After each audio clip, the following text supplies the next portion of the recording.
Okay, dear students, welcome to all of you in the EMI class.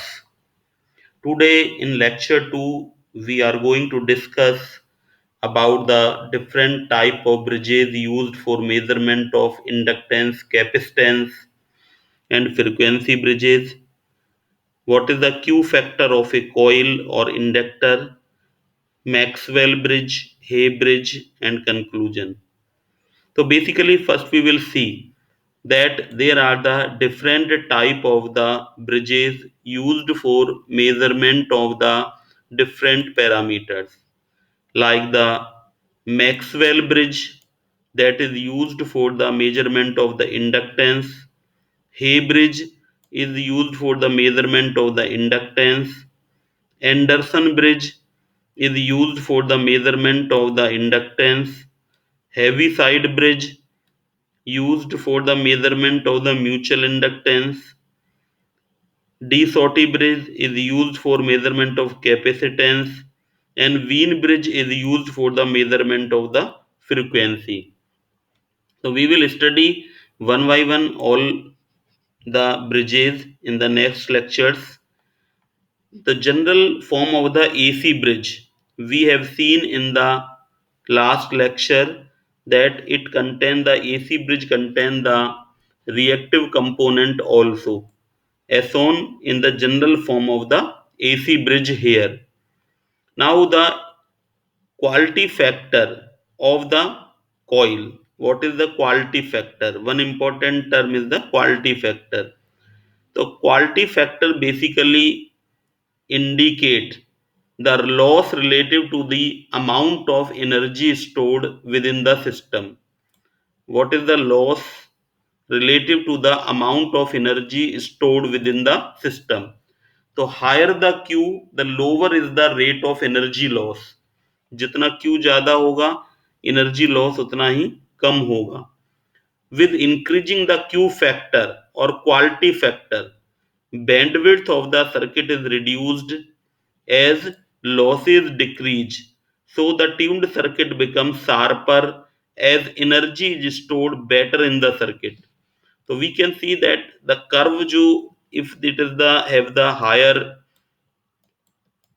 Q, then suppose it is a curve with lower Q, then with higher Q it will be like this. So it can be also asked in the our objective type questions that if the two curves are given, it is the curve first, it is the curve second, and also the one curve is also given, that is the curve third, then which curve has the higher Q? So definitely the curve which is the sharper will have the higher Q. The Q factor generally can be defined in a way like the Q is equal to E stored upon E lost per cycle. So when the Q will be high, the E lost per cycle will be less. Or in general term, for the inductor, Q factor is defined as the Q is equal to omega L upon R. That is the basic formula of the Q. Many times ask the numerical related to the Q. If we know the L, R and F, then we can calculate the value of the Q. Now the Maxwell bridge. We know that Maxwell bridge is used for the measurement of the inductance, self-inductance of the circuit. It is the advanced form of the Wheatstone bridge because the simplest bridge is the Wheatstone bridge, which we are already familiar that it is the form of the Wheatstone bridge. ये हमारा Wheatstone bridge इस तरह का होता है जिसमें कि हमारे चार आर्म्स होती हैं और there is a galvanometer also. That is the simplest form of the Wheatstone bridge, and four arms are the resistive arm. But the if you see the Maxwell bridge का जो हम सर्किट डायग्राम देखेंगे that is like this. So this circuit contain the four arms with two resistive arm R3 and R4.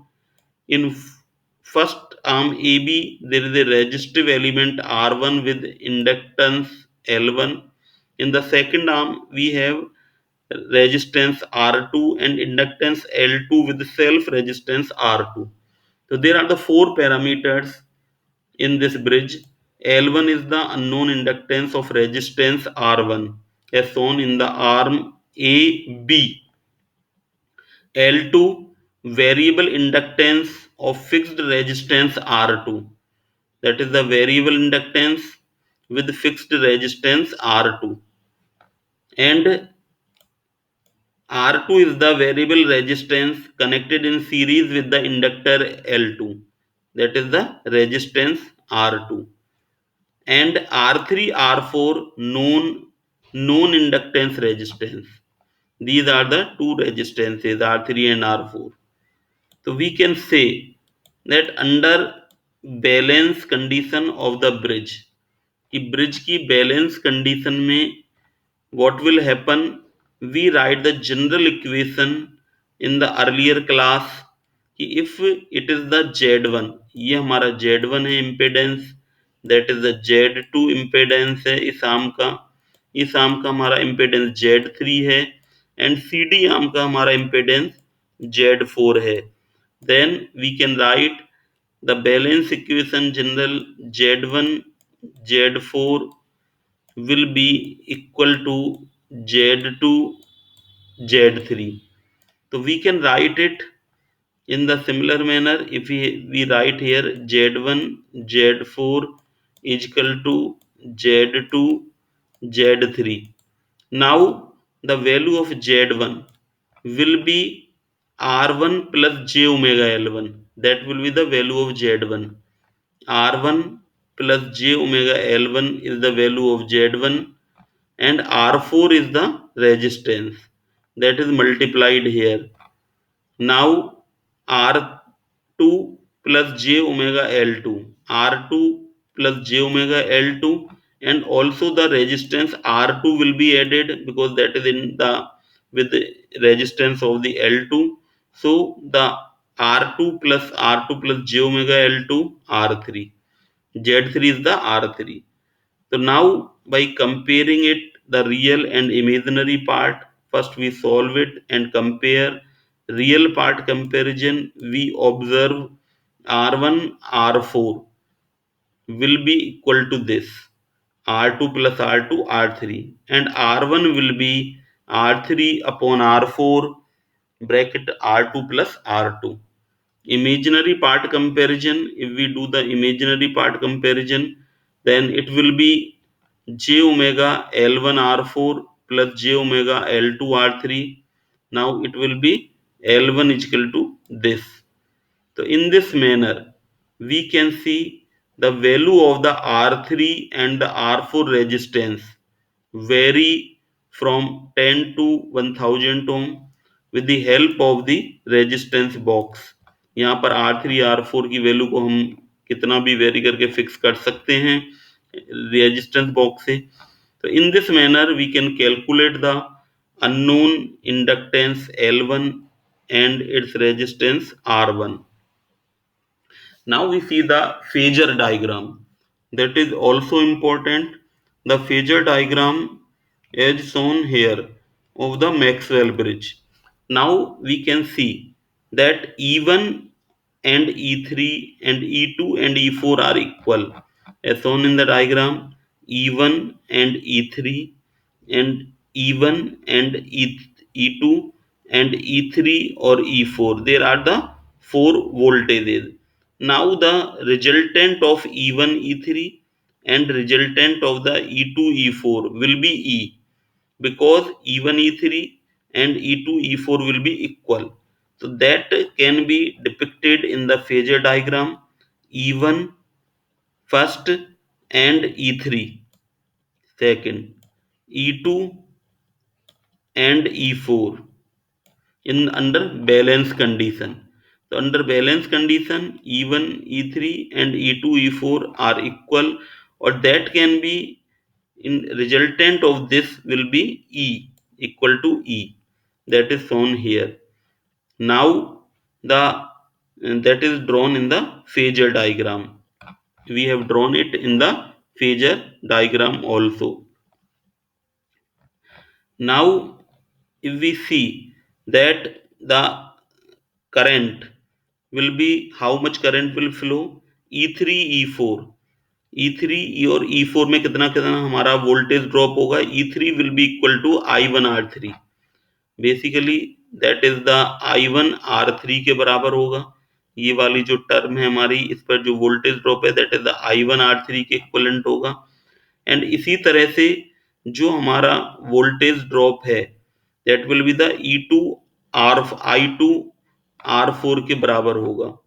I2 R4 that is the voltage drop on the CD, or that is the E4 that is equal to the E2. So that is written here. Now the that is the I1 R1 is equal to I2 R2 plus R2। यहाँ पर हम ये देखते हैं कि I1 और जो हमारे I2 हैं करंट्स, वो यहाँ पर हमारा I1 है that is the I1 R1 that will be equal to the term I2 R2 plus R2 के इक्विवेलेंट होगा हमारा, that is the R2 plus R2 के इक्विवेलेंट होगा। तो इस तरह से हमने देखा कि जो हमारे जो I1 I2 करेंट्स हैं वो हमारे किसके इक्वल होंगे, कितने होंगे, that we have seen here. Now the I1 omega L1 and I2 omega L2, that is the current in the inductance, that is shown here कि जो हमारे इंडक्टेंस करंट की बात है वो हमारा कितना होगा और उसका इम्पिडेंस हमारा कितना होगा, that is shown by this line. So in this manner you can see that the total phasor diagram is shown here. Thank you very much.